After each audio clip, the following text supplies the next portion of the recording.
Hello guys, this session is for 10th class అండి. Day after tomorrow public examinations కదా. So ఇప్పుడు 2 marks అండి. ఖచ్చితంగా నేను చెప్పిన వీడియో చూస్తే మీకు 2 మార్క్స్ 100% అవే వస్తాయండి. చూడండి. సో 2 మార్క్స్ డిస్కస్ చేస్తున్నాం. First one, what are manufacturing? Manufacturing అంటే ఏంటి? Manufacturing is a process of producing goods in large quantities after processing them from raw materials into more valuable products. అంటే ఏంటి మ్యానుఫ్యాక్చరింగ్ అంటే ఏంటి? ప్రాసెస్ ఆఫ్ ప్రొడ్యూసింగ్ గూడ్స్ అనమాట. అంటే ఏదైనా గూడ్ని తయారు చేయడం అనమాట. ఇన్ లార్జ్ క్వాంటిటీస్ అంటే ఎక్కువగా తయారు చేయడం.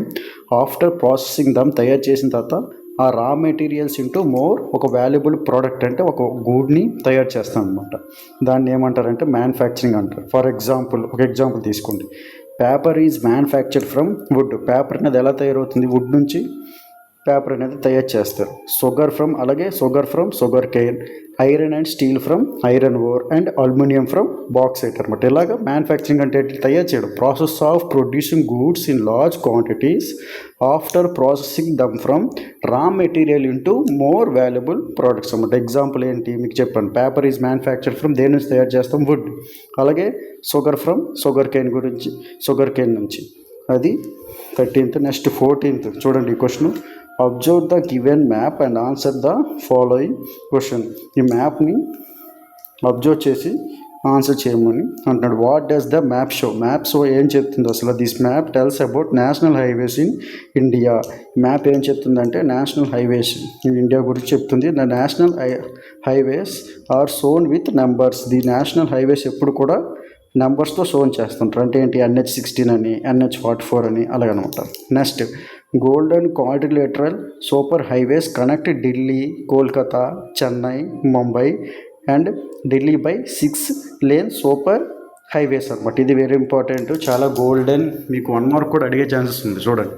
Golden quadrilateral super highways connect దేనికంటే 4 సిటీస్. మెయిన్ 4 ఏంటి? ఢిల్లీ, కోల్కతా, చెన్నై, ముంబై. నెక్స్ట్ చూడండి. The north south corridors link Srinagar and Kanyakumari and east west corridor connects Silchar and Porbandar. ఓకేనా? నార్త్ సౌత్ కారిడార్ ఏంటి?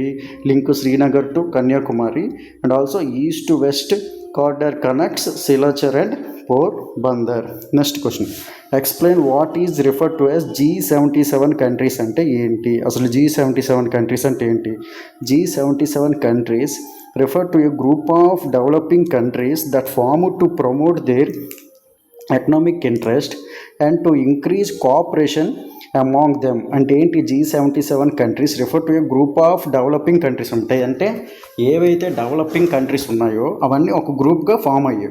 That form to promote their economic interest and to increase cooperation among them. అంటే ఏంటి? Economic interest అంటే economic పరంగా increase చేయడానికి, అలాగే cooperation అంటే ఎక్కువ cooperation between both these developing countries అనమాట. అవి 77 కంట్రీస్ డెవలపింగ్ కంట్రీస్ ఒక గ్రూప్గా ఫామ్ అయ్యి కోఆపరేషన్ అనేది ఇంక్రీజ్ చేసుకుంటారు. అంటే ఏంటి? మీకు కోఆపరేషన్ అంటే యాక్చువల్గా ఏదైనా ఇంపోర్ట్స్ ఎక్స్పోర్ట్స్ మీద కస్టమ్ డ్యూటీ అని ట్యాక్సెస్ ఉంటాయండి. అదే ఫ్రీ ట్రేడ్ అగ్రిమెంట్ అని ఉంటుంది. ఫ్రీ ట్రేడ్ అగ్రిమెంట్ అంటే ఏంటి? ఫ్రీ ట్రేడ్ అగ్రిమెంట్ ఏవైనా బిట్వీన్ 2 కంట్రీస్ మధ్యన ఫ్రీ ట్రేడ్ అగ్రిమెంట్ జరిగిందనుకోండి, అప్పుడు ట్యాక్సెస్ అనేవి ఏమీ కూడా ఉండవు అనమాట. ఆ ప్రోడక్ట్ అనేది యాజ్ యూజువల్ అంటే ఆ ప్రైస్కే వచ్చేస్తుంది. ఇప్పుడు ట్యాక్స్ వేస్తే ఏంటి? సపోజ్ ట్యాక్స్ వేసామనుకోండి, ఒక 100 రూపీస్ మీద ట్యాక్స్ వేస్తే ఒక iPhone, for example iPhone 100 rupees అనుకోండి, దాని మీద ట్యాక్స్ వస్తే మనం ఎంత కొంటాం? 110కి కొంటాం. అదే దీని మీద ట్యాక్స్ ఏమి లేకుండా డైరెక్ట్గా ఫ్రీ ట్రేడ్ అగ్రిమెంట్ ఉందనుకోండి, ఈ 100 రూపీస్ ఐఫోన్ డైరెక్ట్గా మనం 100కే కొంటాం అనమాట. ఇది కోఆపరేషన్. ఎవరి మధ్యన కోఆపరేషన్ అంటే ఈ డెవలపింగ్ కంట్రీస్ మధ్య. అలాగే they demand a new international economic order. అలాగే ఈ కంట్రీస్ ఏం డిమాండ్ చేస్తున్నాయంటే న్యూ ఇంటర్నేషనల్ ఎకనామిక్ ఆర్డర్. మీకు 1 మార్క్ కూడా చెప్పాను. ఇది ఫుల్ ఫామ్లో అడుగుతాడు. NIEO అంటే ఏంటి? New international economic order. Next, what is called globalisation అంటే ఏంటి? ఇది 1 మార్క్లో కూడా అడిగాడు. 2 మార్క్స్ కూడా చూడండి. What is globalisation? Globalisation is the process of rapid integration or interconnection between countries అంటే మీకు ఏం చెప్పండి, rapid integration or interconnection between countries అంటే ఏంటి, ఒక కంట్రీ నుంచి ఇంకో కంట్రీకి ఇంటర్ కనెక్షన్ అనమాట. దాన్ని ఏమంటారు అంటే గ్లోబలైజేషన్. అంటే ఏంటి, రిస్ట్రిక్షన్ లేకుండా, అదే కంట్రీలో రిస్ట్రిక్షన్ లేకుండా అదర్ కంట్రీస్ ట్రేడింగ్ చేయడం అనమాట. దాన్ని ఏమంటారు అంటే గ్లోబలైజేషన్ అంటారు. Countries are connected through the movement of goods, services, investment, technology and people between the countries. మీకు ఇందాక చెప్పాను కదండి, ఏంటి, connected through the movement of goods కానీ, services, investment, technology and people between countries అనమాట. అంటే బిఫోర్ 1991 ముందు మన ఇండియాకి ఏ ఫారెన్ యొక్క ఇన్వెస్ట్మెంట్ మనం అలౌ చేసేవాళ్ళం కాదండి. 1919 తర్వాత PV Narasimha Rao government LPG reforms తెచ్చారంటే లిబరలైజేషన్, ప్రైవేటైజేషన్, గ్లోబలైజేషన్ అనమాట. ఇక్కడ గ్లోబలైజేషన్ అంటే ఏంటి, మీకు ఇక్కడ ఆల్రెడీ చూసాం. అంటే ఏంటి, ఎక్స్పోర్ట్స్ ఇంపోర్ట్స్ బిట్వీన్ అదర్ కంట్రీతో కూడా మనం చేసుకోవచ్చు. కానీ 1991 బిఫోర్ లేదండి. మన ఇండియాలోనే ఓన్లీ మనం ఏదైనా కొనేవాళ్ళం అనమాట. అంటే ఫారెన్ కంట్రీస్ నుంచి ఏవి అలౌ చేసేవాళ్ళం కాదు. ఆఫ్టర్ 1991 తర్వాత ఫారెన్ కంట్రీస్కి ఎక్స్పోర్ట్స్ ఇవన్నీ కూడా మనం, అలాగే ఫారెన్ కంట్రీస్ నుంచి ఇంపోర్ట్స్ కూడా చేసుకున్నాం. దీన్నే గ్లోబలైజేషన్ అని అంటారు. Next, mention 2 functions of gram Sabha. 2 functions of gram సభ గురించి రాయండి. The gram panchayat works under the overall supervision of the gram sabha. Gram panchayat ఎవరు అండర్ ద వర్క్స్ చేస్తుందంటే సూపర్విజన్ ఆఫ్ గ్రామ సభ కింద వర్క్ చేస్తుంది. All the voters in the village are the members of gram sabha. ఎవరైతే voters అందరూ విలేజ్లో ఉంటారో, అంటే ఓటు హక్కు ఎంత మీకు ఆల్రెడీ 18 ఇయర్స్ అబోవ్, ఎవరికైతే 18 years who get 18 years are above వాళ్ళకి రైట్ టు ఓట్ అనమాట. ఆ ఓటర్స్ అందరూ కూడా విలేజ్లో ఎవరైతే ఉంటారో అలా these are all members of this gram sabha. Next, it has to meet at least twice or thrice in a year. అంటే ఏంటి, మీకు ఆల్రెడీ ఇక్కడ ఏవైనా మీకు ఈజీగా ఉన్న 2 పాయింట్స్ రాస్తే సరిపోతుందండి. ఎందుకంటే ఇక్కడ అడిగాడు కదా 2 ఫంక్షన్స్ అని. Next, it has to meet at least twice or thrice in a year. ఇయర్కి కనీసం అట్లీస్ట్ ట్వైస్ అంటే 2 సార్లు లేదంటే 3 సార్లు పక్కా కూడా మీట్ అవ్వాలంటే మీటింగ్స్ ఇవి పెట్టుకోవాలి. Next, it approves the annual budget of the gram panchayat and review the performance of the gram panchayat. It approves the అంటే యాన్యువల్ బడ్జెట్, మనకి ఇండియాకి ఎలాగైతే బడ్జెట్ ఉంటుందో స్టేట్ బడ్జెట్, అలాగే సెంట్రల్ బడ్జెట్, అలాగే ఈ గ్రామ పంచాయతీ కూడా బడ్జెట్ ఉంటుందన్నమాట. అలాగే review the performance of the gram panchayat అంటే ఏంటి, గ్రామ సభ రివ్యూ ఇస్తుంది అనమాట. అంటే గ్రామ పంచాయతీ ఎలా వర్క్ చేస్తుందో ఏంటో అని చెప్పి ఈ గ్రామ సభలో. Next, women are facing so many problems today, write any 2 arguments in support of this statements. Women అనేవాళ్ళు చాలా ప్రాబ్లమ్స్ ఫేస్ చేస్తున్నారు ప్రజెంట్లో. మీకు ఏవైనా 2 ఆర్గ్యుమెంట్స్ రాయండి in support of this statement. There are many cyber crimes against women. Cyber crimes అనేవి చాలా జరుగుతున్నాయి. Cyber crimes nothing means online frauds అండి. ఉమెన్ మీద చాలా జరుగుతున్నాయి. అలాగే women are suffering from domestic violence. అలాగే women are suffering from domestic violence అంటే ఏంటి అంటే మ్యారేజ్ చేసుకుంటారు కదండి. మ్యారేజ్ చేసుకున్న తర్వాత డౌరీ హెరాస్మెంట్ అంటే కట్నం గురించి వేధింపులు, ఇవన్నీ these are all comes under domestic violence. And also there are harassed at the workplace అంటే ఎక్కడైతే జాబ్ చేస్తున్నారో అక్కడ టీజింగ్ లాంటివి జరగడం ఉమెన్ పైన. అలాగే దే ఆర్ గెటింగ్ లో వేజెస్ కంపేర్ టు మెన్. అంటే ఏంటి, కంపేర్ టు మెన్ చేస్తే ఉమెన్స్కి అనేది లో వేజెస్ ఇస్తారు. For example daily wage labourers ఉన్నారనుకోండి, మీరు చూడండి, మెన్కి వచ్చి 1000 రూపీస్ ఇచ్చారనుకోండి, ఉమెన్కి వచ్చి 600 రూపీస్ ఇస్తారు. ఇక్కడే they are getting low wages compare to men అనమాట. ఇక్కడ చూడండి లో వేజెస్ కదా, అదే point. Next, there are not given much importance in politics. పాలిటిక్స్లో వాళ్ళకి ఎక్కువగా ఇంపార్టెన్స్ అనేది ఇవ్వట్లేదు. సో ఇందులో కూడా మీకు ఏవైనా ఈజీగా 2 పాయింట్స్ రాస్తే సరిపోతుంది, లేదంటే 3 పాయింట్స్ రాసినా అన్ని ఈజీగా ఉన్నాయి కాబట్టి 3 to 4 రాస్తే పర్వాలేదు, no problem. Next, the impact of globalisation has not been uniform, explain. Next, global impact of globalisation has not been uniform, explain. Some large companies are benefited due to the globalization. They emerged as multinational companies. On the other hand, small companies faced problems due to competition. Many small companies are closed.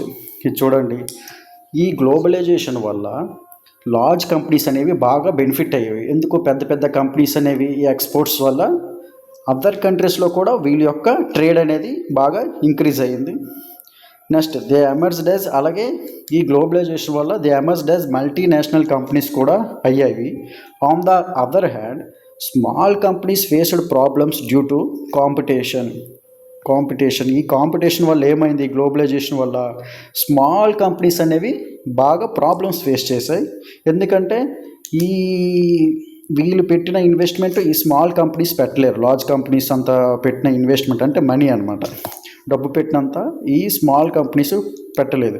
So దీనివల్ల ఏమైంది, చాలా small companies అనేవి మూతపడిపోయాయి. Small companies are closed due to the heavy competition. దేనివల్ల effect అయిందంటే globalization. Next skilled and highly educated persons like software engineers are benefited due to the globalization. They got employment in different large companies. On the other hand, many unskilled workers lost their jobs due to closure of many small factories. ఈ globalisation వల్ల ఇంకేం impact create అయ్యింది, skilled and highly, ఎవరైతే మంచి skill ఉందో highly educated చదువుకున్నారో వాళ్ళకి ఏంటి software engineers అయ్యి బెనిఫిటెడ్ డ్యూ టు గ్లోబలైజేషన్ వల్ల ఏమైంది, అదర్ కంట్రీస్ కూడా ఈ సాఫ్ట్వేర్ మీరు చూసుంటారు చాలామంది అమెరికా అలాగే లండన్ ఇవన్నీ వెళ్తారు కదండి సాఫ్ట్వేర్ జాబ్స్. దానివల్ల చాలామందికి ఈ హైలీ ఎడ్యుకేటెడ్ పర్సన్స్కి ఈ గ్లోబలైజేషన్ వల్ల బాగా హెల్ప్ అయింది. కాకపోతే ఈ గ్లోబలైజేషన్ వల్ల ఇంకెవరికి ఎఫెక్ట్ పడిందంటే ఎవరికి, అన్స్కిల్డ్ వర్కర్స్ అంటే ఏంటి, ఆ కాంపిటీషన్ తట్టుకోలేక మీకు ఆల్రెడీ ఇక్కడ చెప్పాను స్మాల్ కంపెనీస్ క్లోజ్ చేస్తారు. అలాగే ఈ చిన్న ఫ్యాక్టరీస్ దీనివల్ల క్లోజర్ అయిపోయిన తర్వాత ఏమైంది వాళ్ళకి అనేది జాబ్ అనేది పోయిందనమాట. ఇది 19th. Next arrange the following products based on agriculture and mineral origin. Arrange చేయమన్నాడు షుగర్, కోలు, textile, iron and steel. Easy. Agriculture origin అంటే ఏంటి, షుగర్, టెక్స్టైల్. మినరల్ ఆరిజిన్ అంటే ఏంటి, కోలు, ఐరన్ అండ్ స్టీల్. ఈజీ అండి ఇది.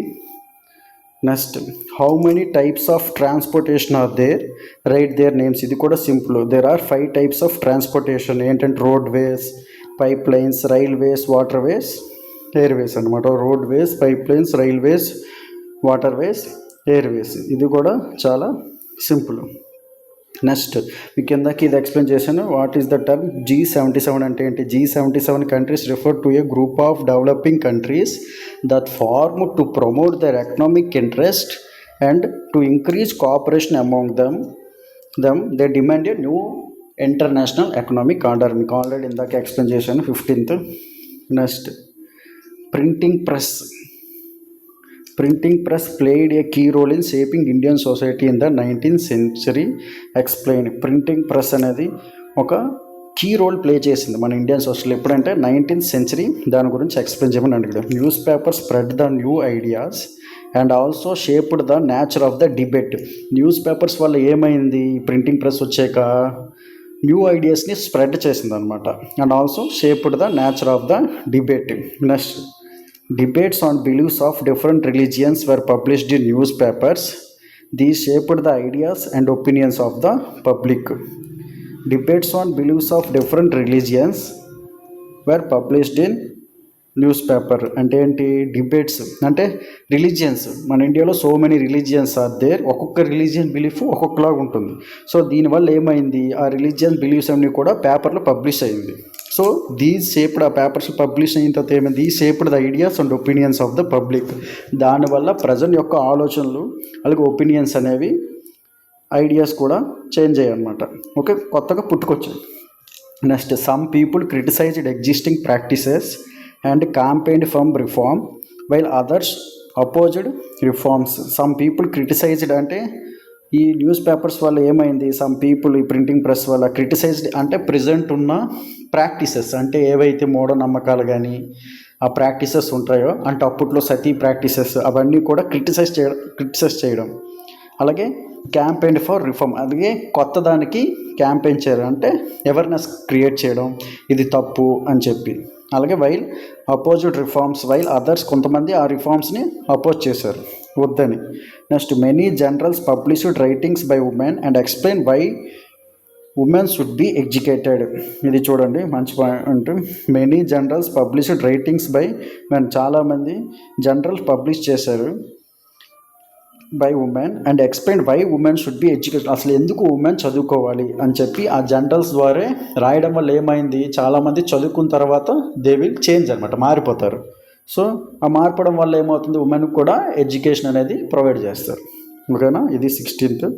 Next 17th, classify the national parties and regional parties. National parties ఏంటో రీజనల్ పార్టీస్ ఏంటో రాయమన్నారు. ఇది కూడా easy. DMK, BJP as national parties, communist party and TDP party is regional party. Actually ఇక్కడ తప్పిచ్చాడండి, చూడండి. National parties అంటే ఏమేమి వస్తాయంటే బీజేపీ, ఇంకోటి కమ్యూనిస్ట్ పార్టీ. రీజనల్ పార్టీస్ అంటే ఏమేమి వస్తాయి, టీడీపీ, ఇంకోటి ఏంటి డిఎంకే. చూసుకోండి, అక్కడ తప్పించాడు. ఓకేనా. నెక్స్ట్ మీకు ఇందాక ఆల్రెడీ చెప్పాను, globalization has not been uniform, impact of globalization అదే మళ్ళీ అడిగాడు. చూడండి, some large companies are benefited. ఎందుకు, due to globalization they emerged as, ఎలా ఎమర్జ్ అయ్యాడు, multinational companies. On the other hand small companies faced problems due to competition. Many small companies are closed. Skilled and highly educated persons like ఏంటి, software engineers are benefited due to దేనివల్ల, globalisation.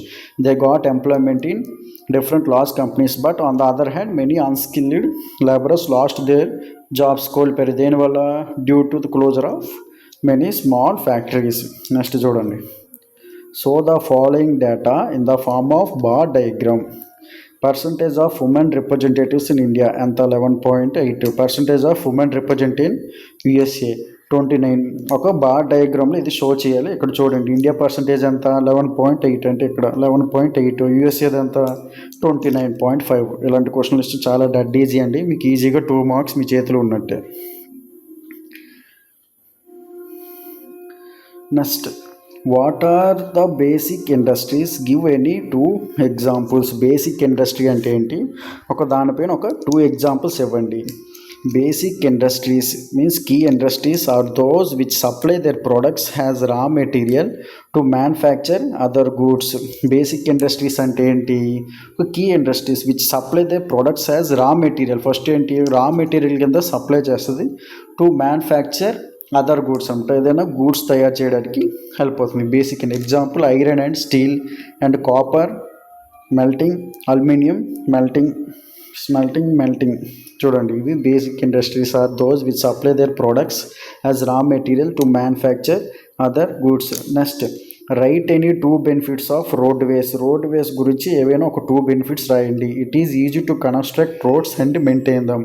Road construction చేయడం చాలా easy, అలాగే maintain చేయడం కూడా చాలా easy. Construction cost of road is much lower than that of railway lines. అంటే roads construction చేయడం చాలా easy, compared to cost of roads is much lower than, దేనికన్నా lower, that of railway lines. Next, the roads provide door to door services, thus the cost of loading and unloading is much lower. The roads provide ఏంటి, doors to door services, అలాగే thus the cost of loading and unloading అనేది చాలా తక్కువ అనమాట. Door to door services అంటే ఏంటి, ప్రతి స్ట్రీట్కి మనం రోడ్ వేసుకుంటాం, సో అదే nothing but door to door service.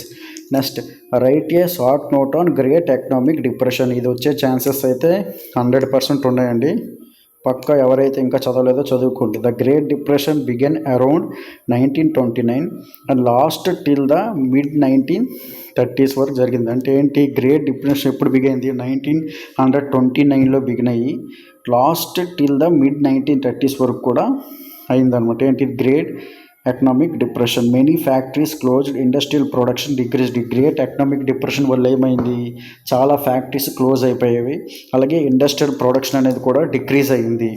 Many last there jobs, unemployment increased. చాలామంది జాబులు కోల్పోయారు, అలాగే ఈ గ్రేట్ ఎకనామిక్ డిప్రెషన్ వల్ల అన్ఎంప్లాయ్మెంట్ కూడా పెరిగిపోయింది. Most of the world experienced declines in production, employment, incomes and trade.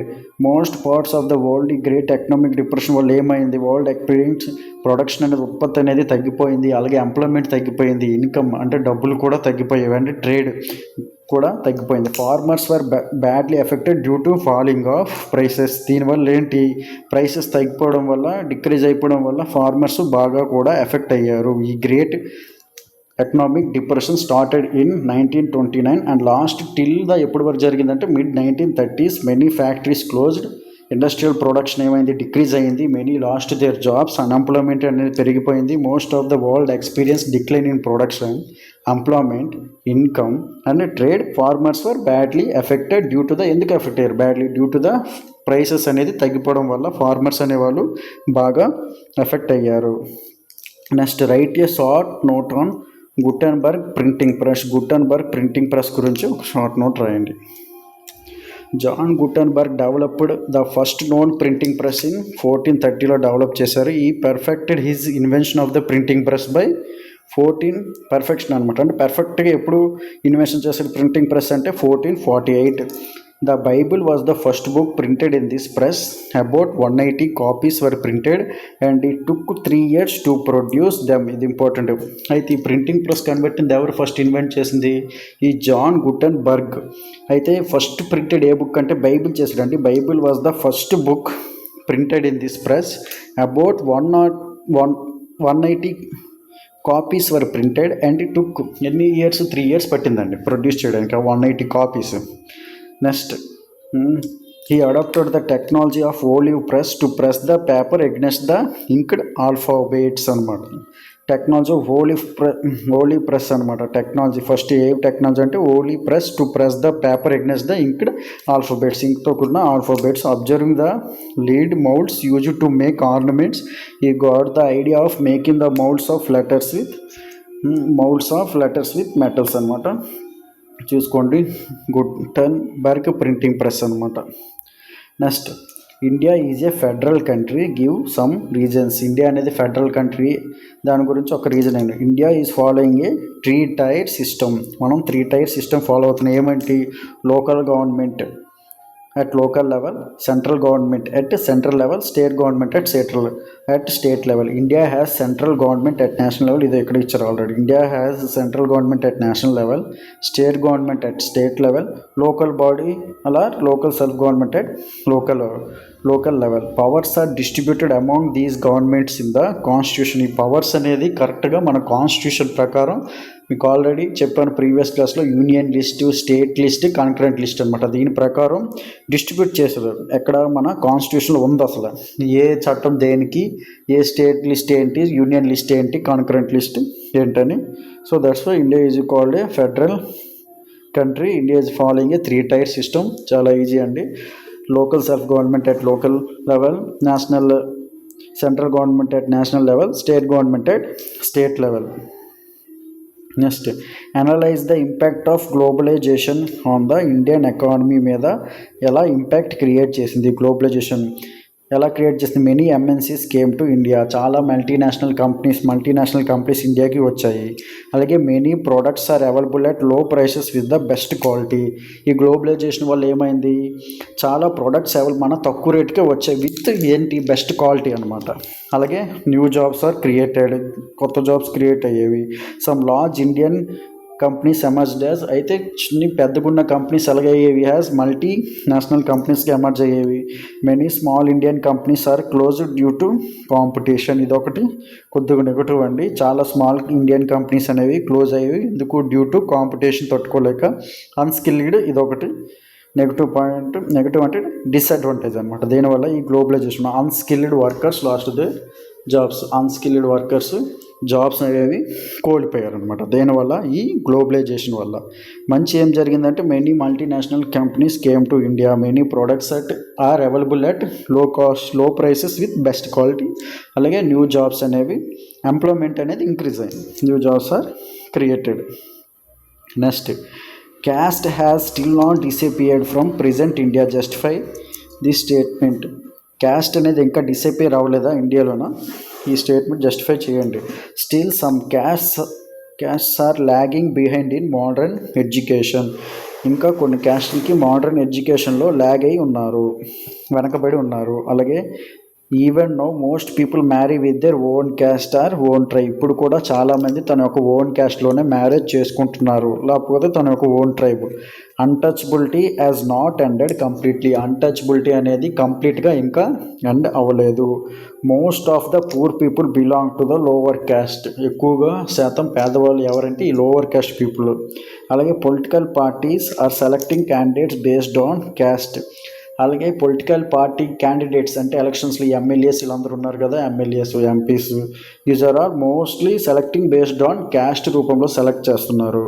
అలాగే the dominance of upper caste still continuous in the విలేజెస్లో ఇంకా ఈ అప్పర్ క్యాస్ట్ యొక్క డామినేషన్ అనేది ఇంకా కనిపిస్తుంది. ఓకేనా, అది నెక్స్ట్ ఇది చూడండి. Grahak Jago prepare a pamphlet to create awareness among consumers. Grahak Jago means ఏంటి? వేకప్, కన్జ్యూమర్ వేకప్, మేలుకో, కన్జ్యూమర్ మేలుకో అంటే ఎవరైతే కొంటారో వాళ్ళని కన్జ్యూమర్ అంటారండి.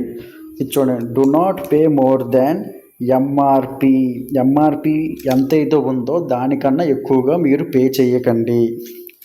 Ask for the bill and warranty card. బిల్లుని అడగండి, అలాగే వారంటీ కార్డ్ని అడగండి.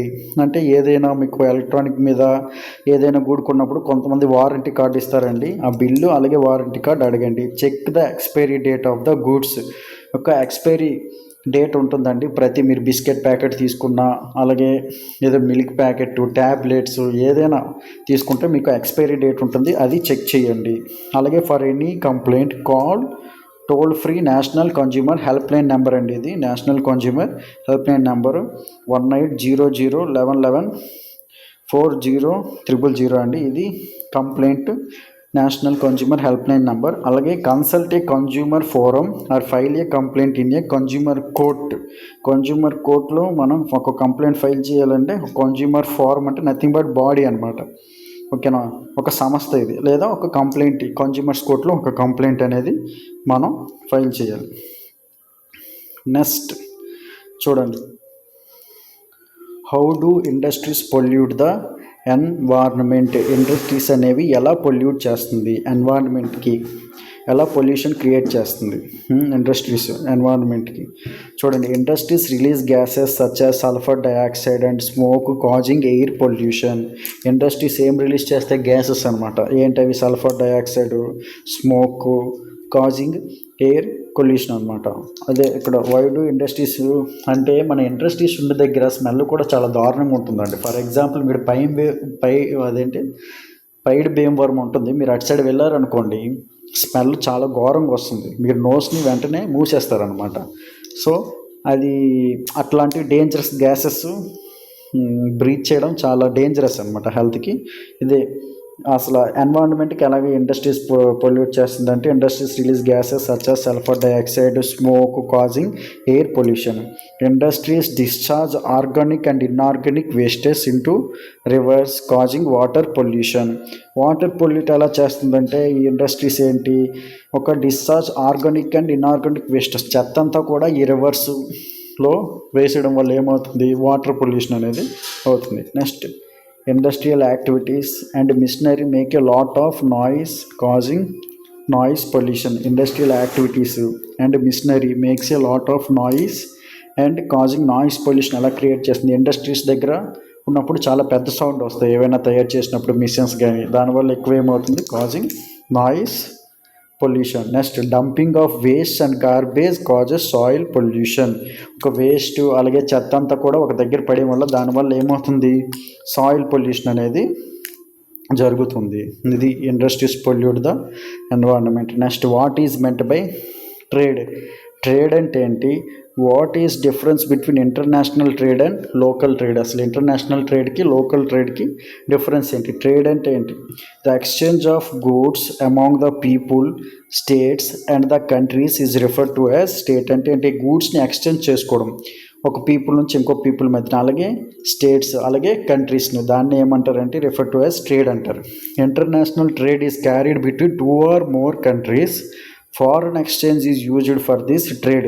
ఏ ట్రేడ్కి యూజ్ చేస్తారు? ఇంటర్నేషనల్ ట్రేడ్ బిట్వీన్ వేరే కంట్రీస్తో అనమాట, అదర్ కంట్రీస్తో. దాన్ని ఇంటర్నేషనల్ ట్రేడ్ అంటారు. మరి లోకల్ ట్రేడ్ అంటే ఏంటి?